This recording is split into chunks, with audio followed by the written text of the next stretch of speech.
This video is sponsored by Weight Watcher Ghana. My name is Mrs. Patricia Ajimantufo.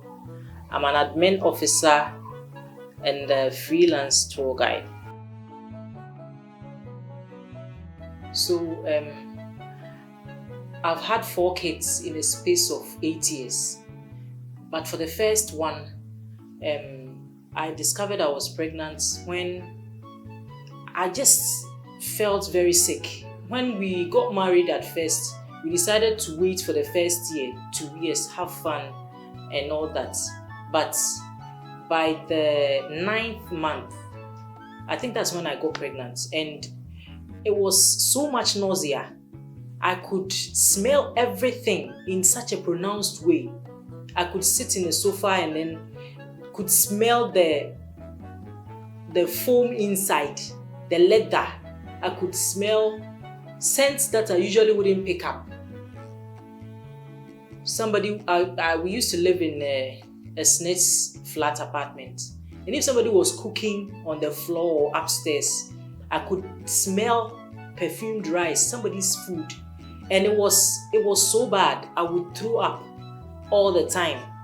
So it continued for about 2 weeks, and then I decided to buy a test kit, pregnancy test kit, and then do the test at home.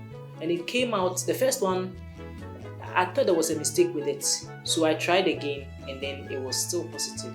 So I went to the hospital, and then it was confirmed. And basically it was the same for all 4. I must say, my husband and I were a couple who haven't really been the type that would really anticipate to get pregnant and wait for it and be checking every month. No, every pregnancy, I should say, has come as a surprise.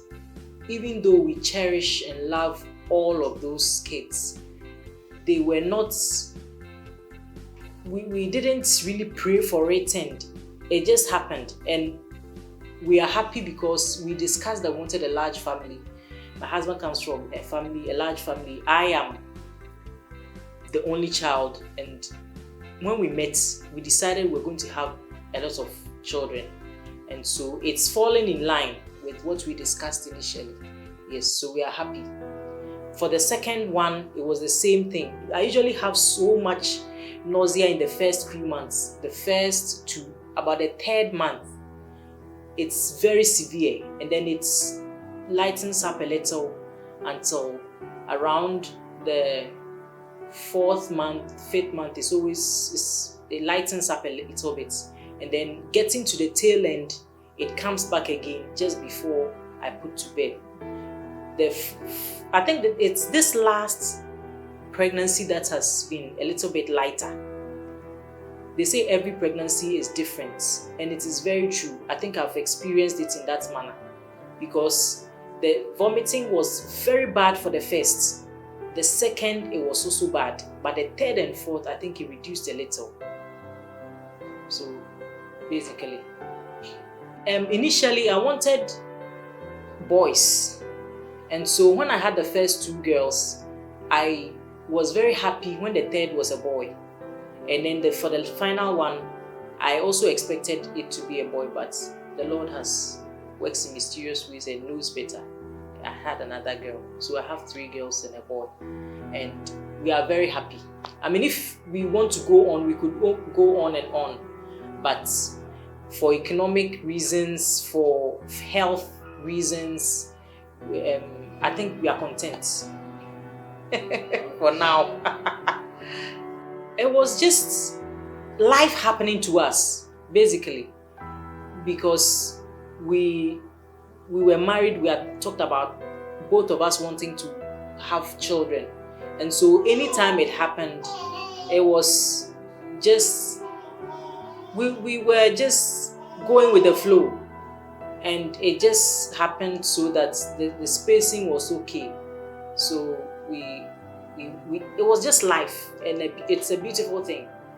Children I grew up very much alone, and so it's something that I anticipated. I always look forward to having my children, drive, have kids at the back of the car, go about to have, and it's a joy to see a little person who has some of your features. It's to have some would say, this one looks like you, this one looks like the dad, some of them may look like maybe their grandparents, their uncle or an auntie.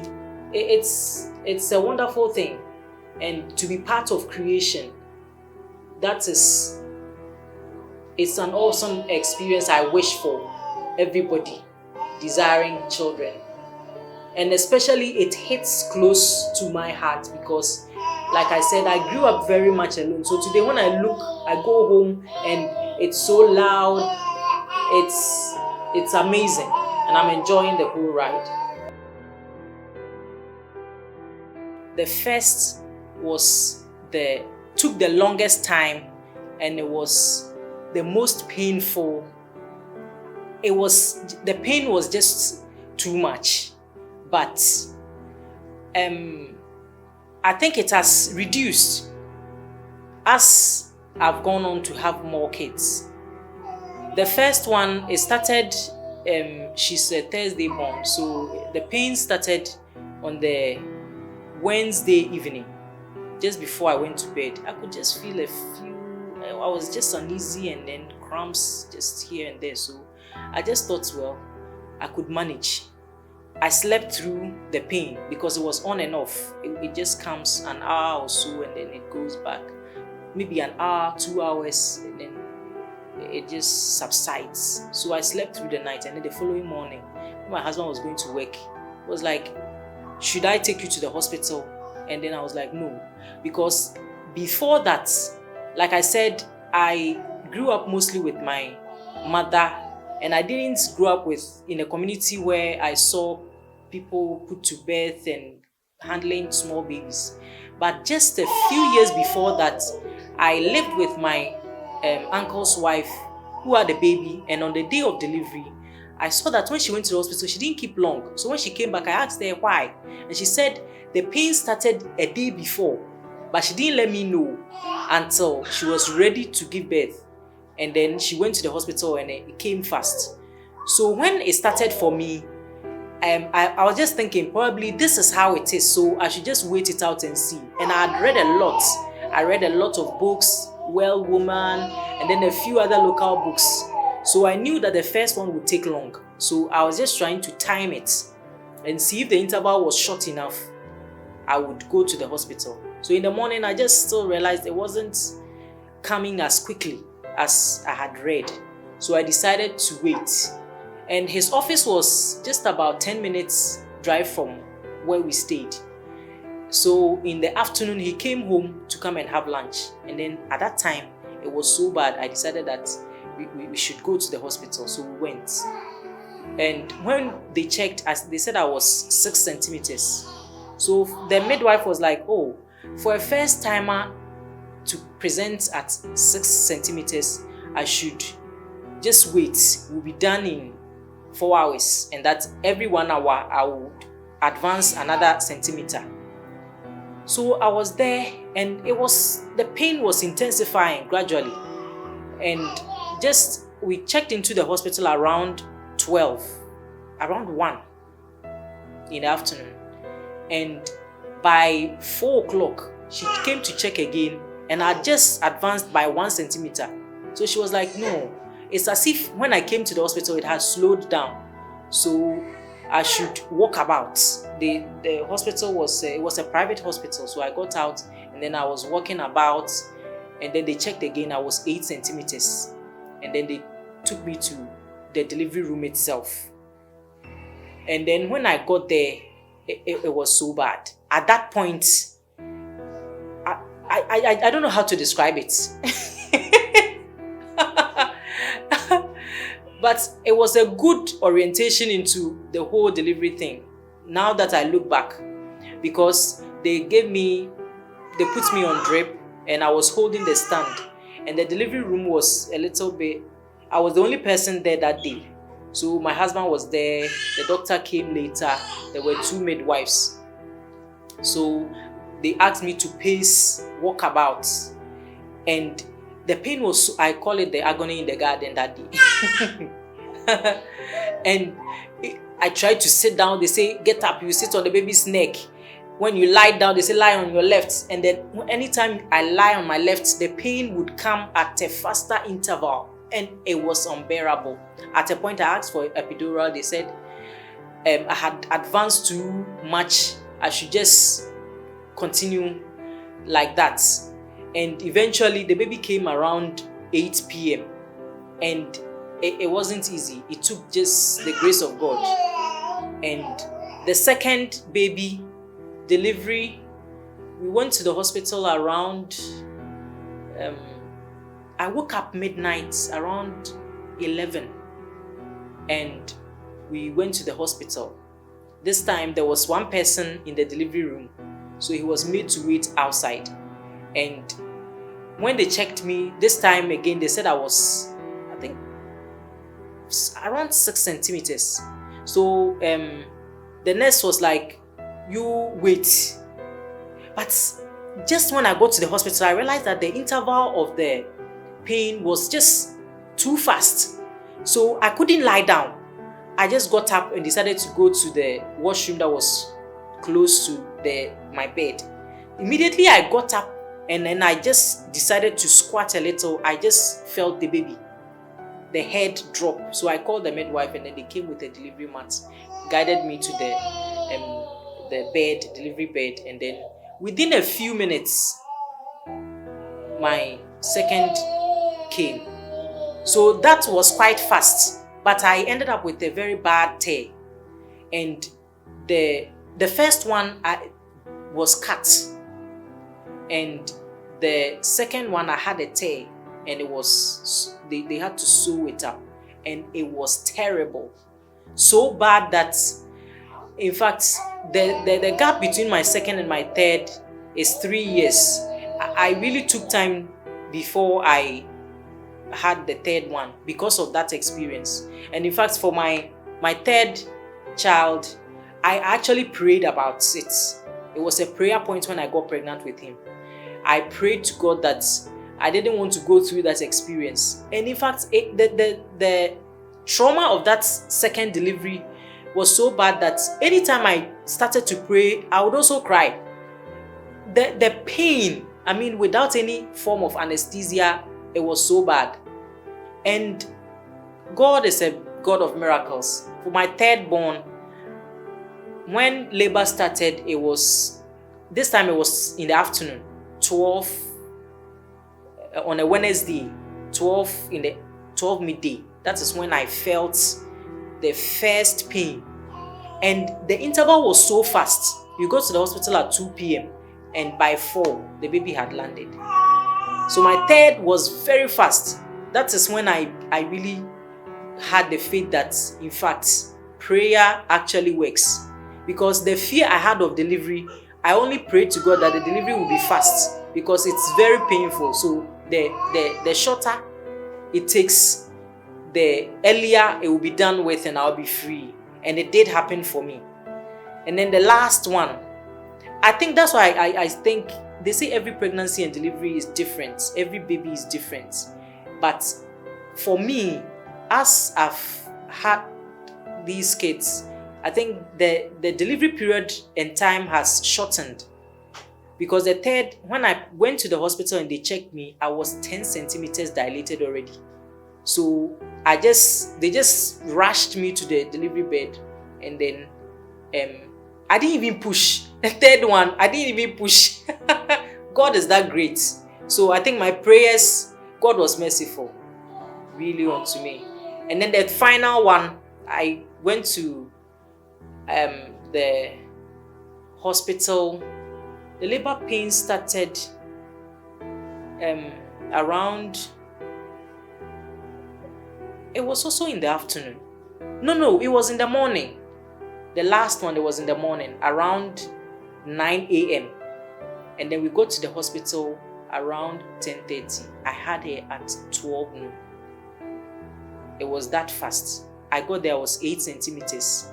And what I've learned with the whole procedure is that the first one, I was in so much pain, I wanted to push before I was 10 centimeters, and that is what causes the tear. But for the fourth one, experience had taught me well, and so I did not push. And then I felt the edge when the baby was actually coming on her own. And that is the kind of experience that maybe prevented a tear and a cut in the last one. So the final one, I must say, it was a very smooth delivery without any sort of cuts, without any tear, and therefore the very painful sewing also didn't happen.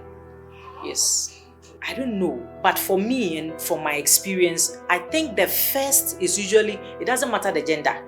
The first, because your body is not used to the whole process. I'm sure the doctors can give a better explanation, but the first was longer, it was more painful, and because you are not used to the whole process. But having gone through the process, at least the first and the second, when I had my son, and well, maybe it was a miracle. I prayed. It was actually my prayer point from the moment I found out I was pregnant. In fact, I was so scared of delivery and the associated childbirth, to the point that I started asking around for anesthesia, a hospital that could give me some form of anesthesia to give birth. And I heard stories about people who ended up with back pain, waist pains afterwards. So somebody actually advised me to pray, and it did give me that miracle. So to me, it's not about the gender. For example, the last one, the shape of my stomach. Some people said because of the shape of the stomach, it was going to be a boy, but I had a girl. So, having experienced all 4 deliveries naturally, the first few weeks are very crucial, very important days to recover from the whole process, pregnancy and delivery. And so I usually take time off to sleep as much as possible. Even with no help, I think if you plan well, you can make it. Some of us appear very strong, but I was advised to take it easy because the energy is usually superficial. So I usually take my time. The bathing process, you don't always have to do it how our grandmothers used to do it, with a pan over your stretched legs. If you've been stitched down there, I don't think you can do that in the first few days. So you can improvise, give the baby a good bath, and in the evening you can wipe the baby depending on the temperature. If it's not too hot and the baby is not sweating, you can just wipe the baby nice and clean. And then you eat healthy foods. I always go for the local foods. I like to eat fresh vegetables, kontomire. I like to eat plantain. I'm that kind of person. So I think I've become more of that person because of the excessive vomiting in the first few months. That has completely changed my way of eating. I couldn't eat foods that were spicy and oily. So I try to improvise and cook my meals. I eat very little from outside. I cook a lot of my meals. And it's important. Accept help. You know, when you have people around who are ready to help you, please give them the opportunity to help you. I don't think at that time anybody would come out to hurt you or your baby.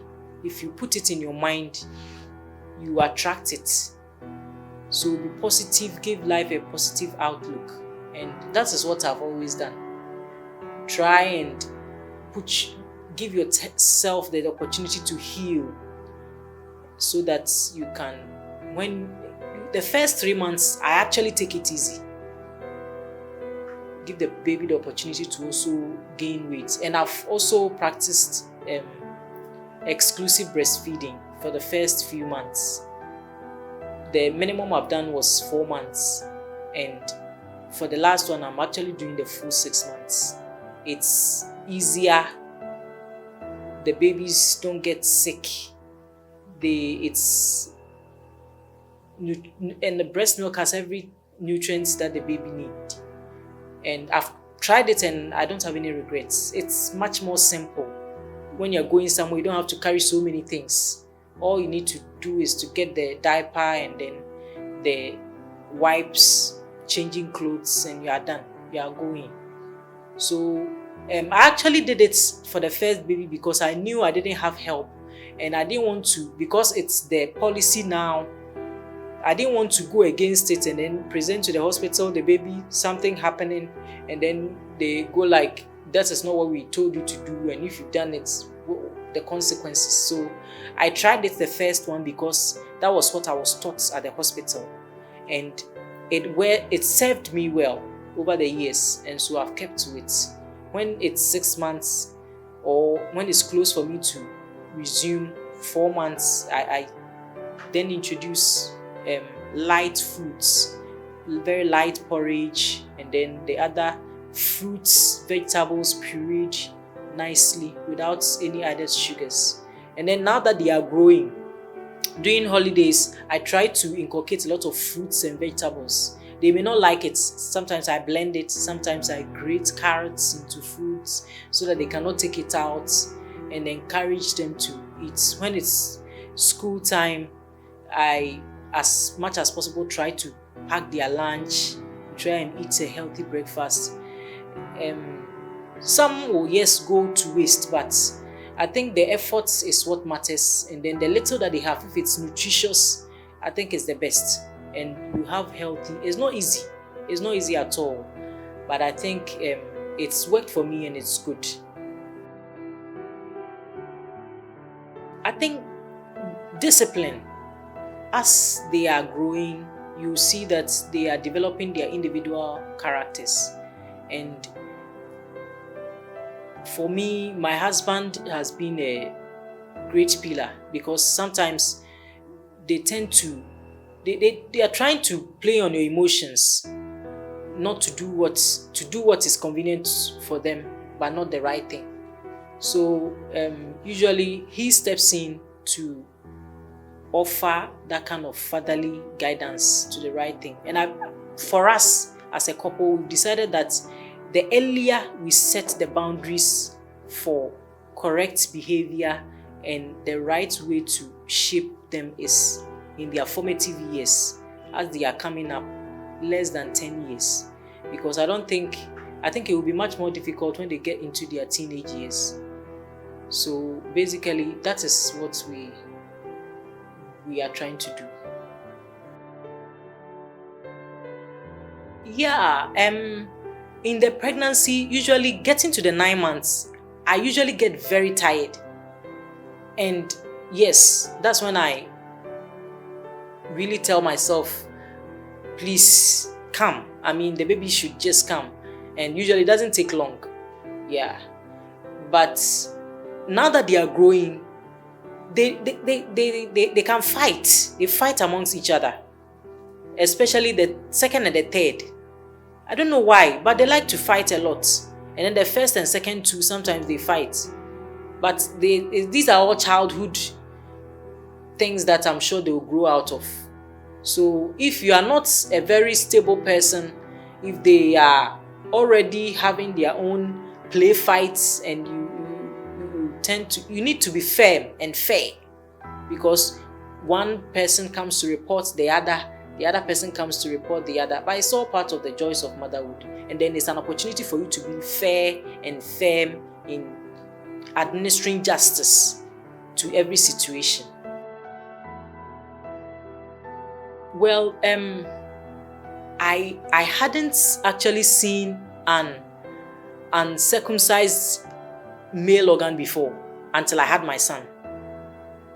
I had never, because I said growing up, I didn't live in a neighborhood where these things were common, to see kids naked walking about.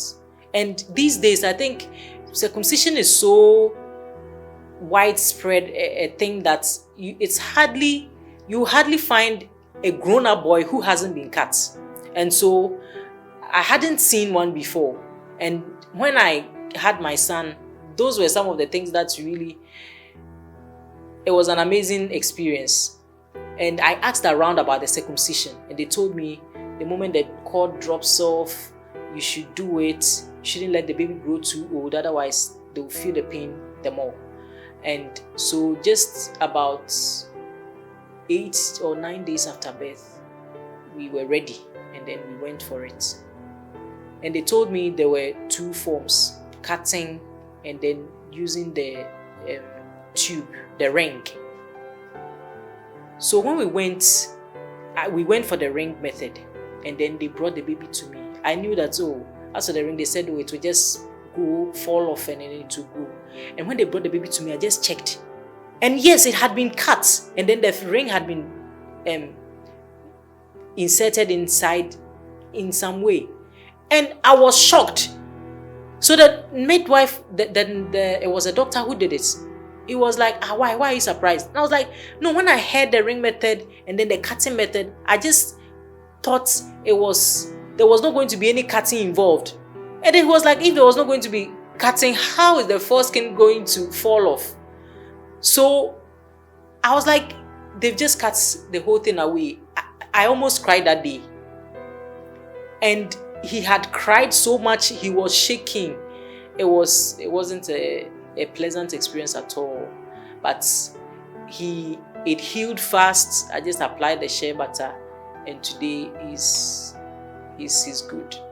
They took the baby to they have a small theater where they did it. So I wanted to witness it, but I was told it would be bloody and I can't stand it. So we decided to leave the place, and then the baby was brought to us.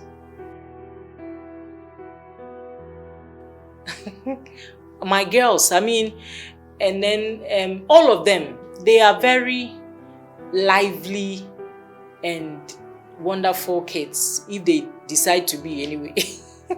So for one instance, one of them, anytime I dropped her at school, she would leave her water bottle in the car, and then sometimes midway I would remember and drive back to the school and come and give it to her.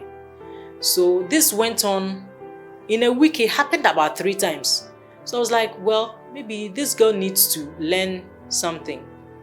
And so I decided not to return the bottle to her in the school. And then I waited it out during the closing time. When I went to the school, she just opened the car, and then she saw the bottle inside, and then she took it. She was like, this is my bottle. I've been looking for it all day. And I was like, yes, you left it in the car again. She was like, Mommy, you don't know. That's why today I was wearing my nose mask. Anytime I felt thirsty, I'll just cry a little, and then I'll just lick my tears. And then she was laughing. And then from that day, she never left the bottle in the car again. Sometimes we need to let them experience life. Not in a negative way, but to live through it. We pick after them all the time. But as they are growing, they need to learn their own life lessons and then see the consequences of the other side of the story. And that will ginger them to do the right thing and all the time. So I just pray, we pray as a couple, my husband and I, we pray that God will continue to give us the love, the patience to guide them to grow up as responsible adults and children and people after God's own heart. I think first of all, it's wonderful to be part of creation, to the whole experience, right from pregnancy.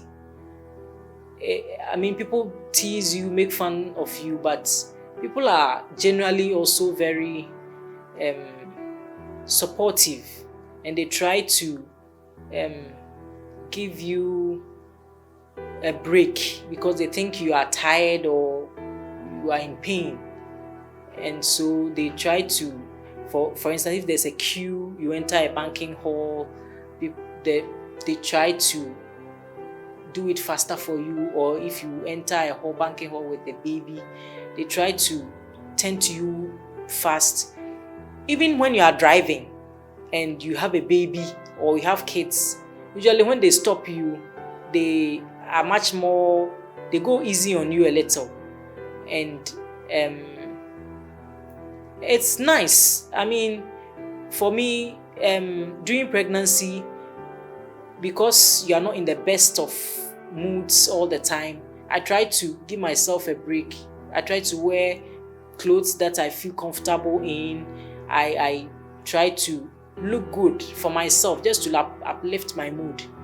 Yes, I don't really support it when pregnant women dress in very skimpy clothes, showing the belly and the belly button, and very short clothes showing veins on legs.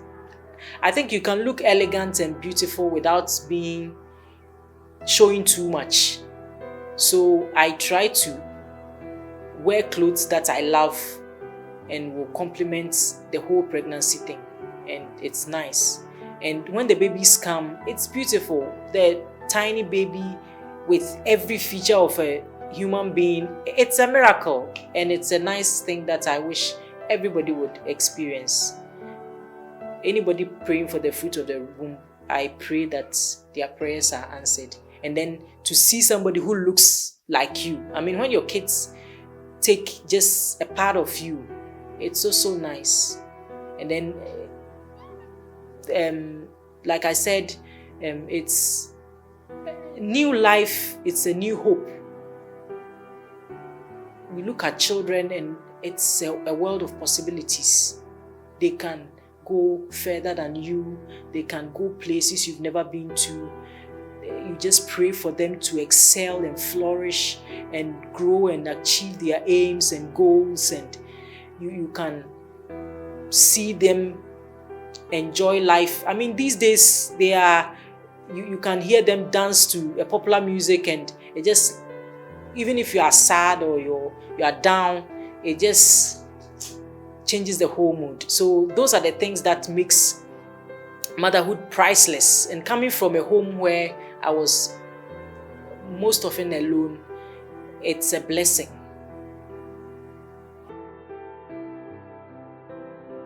I think motherhood it's a joy and it's a blessing. Coming from a very quiet home, usually alone, and now having four. God is a miracle working God, and it can be done. The pain of the first has reduced to my fourth in gravity, intensity, and then in everything. So now I understand why some of our grandmothers could have 10 kids, because I think if it reduces in this order, then it's possible for a mother to have a lot more kids naturally. God is wonderful. He has equipped us, like I said, in the pushing. Sometimes you may not even, it will come naturally. It's just that we are not able to endure the pain. And so we try to push when we are not supposed to.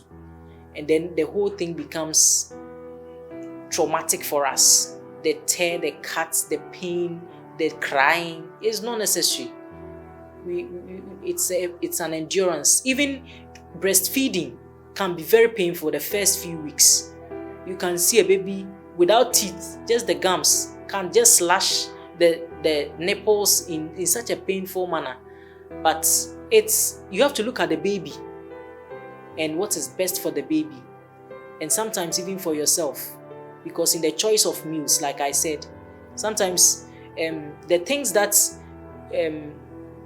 people used to like, pizza and shawarma and all those things, you get to a point when you know that they are not good for your body or for the pregnancy, and so you try to go for the much healthier options, the greens, the freshly cooked vegetables, fruits that will help you.